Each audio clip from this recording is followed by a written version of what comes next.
Bhadradri power plant నిర్మాణం విద్యుత్ ఉత్పాదనపై అధికార ప్రతిపక్ష పార్టీల మధ్య మాటలు చెలరేగుతున్నాయి. భద్రాద్రి పవర్ ప్లాంట్ కు సంబంధించి అధికారులపై చర్యలు తీసుకోవాలని గ్రీన్ ట్రిబ్యునల్ కోరిన విషయంపై రేవంత్ రెడ్డి ఆరోపణలకు బాల్క సుమన్ కౌంటర్ ఇచ్చారు. అయితే బాల్క వ్యాఖ్యలపై రేవంత్ రెడ్డి మరోసారి తనదైన శైలిలో సెటైర్లు పేల్చారు. రేవంత్ రెడ్డి బాల్క సుమన్ మధ్య మాటకు మాట ఇప్పుడు చూద్దాం. ఒక 5 సందర్భాల్లో గాంధీ భవన్ వేదికగా చేసినటువంటి అబద్ధపు ప్రచారాల విషయంలో కూడా అన్ని డాక్యుమెంట్స్తో సహా మేము చెప్పినాం. నేను ఒక ఉదాహరణ ఇప్పుడు చూపిస్తా ఉన్నా. భద్రాద్రి థర్మల్ పవర్ ప్లాంట్కి సంబంధించి 23 మంది మీద కేసు అయింది అని చెప్పి ఆయన చెప్పినాడు. కేవలం 2 మీద కేసు అయింది అనేటటువంటి విషయాన్ని ఈ డాక్యుమెంట్ నేను బయట పెడతా ఉన్నా. ఇది మీ అందరు కూడా మీడియా మిత్రులు కూడా నేను కాపీ ఇస్తాను.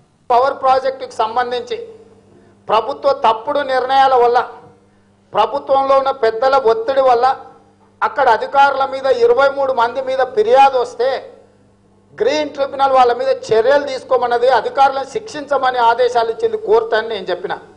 బాల్క సుమన్ గారికి ఆయన కొండంత తొవ్వి ఎల్కన్ పడతాను అంటే కనీసం తొండను కూడా పట్టలేకపోయింది అన్నట్టు ఇవాళ ఆయన వచ్చి లేదు 2 అధికారులనే శిక్షించమన్నారని చెప్పు జడ్జిమెంట్ తెస్తుండు.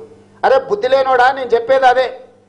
కేసీఆర్ బుద్ధి లేక తీసుకున్న తప్పుడు నిర్ణయాల వల్ల అధికారులను జైలుకు పంపించే పరిస్థితి వచ్చింది.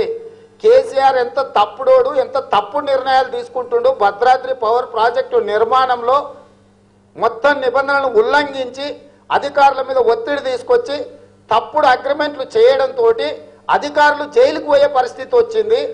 23 మంది మీద ఫిర్యాదు జరిగింది, వాళ్ళ మీద ఆదేశాలు ఇచ్చింది కోర్టు. అంటే 23 మంది కాదు, 2 జైలుకు పంపమన్నారు. అంటే ఏంది నాకు అర్థం కాలే. నువ్వు తప్పుడు పని చేసినా అని ఒప్పుకుంటున్నావా? కేసీఆర్ని ఇరికిస్తున్నావా? లేకపోతే కేసీఆర్ తరఫున వకాలత పుచ్చుకుంటున్నావా?